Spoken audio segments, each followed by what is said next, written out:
এই রংপুর বিভাগের সকল স্তরের মানুষ আমরা এখানে একত্রিত হয়েছি।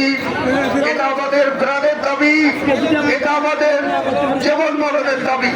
এই দাবি নিয়ে জামাতি ইসলাম বাংলাদেশ যে তাল বাহানা করেছে ফুলছড়ি শাখার সংসদ, তাদেরকে তাকে করতে বলতে চাই, আপনি সুবুদ্ধি উদয় করা হয় আগামী সংসদে আপনি এরা উত্তর করে দেবেন। যদি উত্তর করে দেবেন, এই ফুলছড়ির মানুষ মুখে রক্ত তাজা রক্ত দিয়ে রংপুর বিভাগের মানুষ অক্ষরক করে এই পলাশী সেতু বাস্তবায়ন করবে।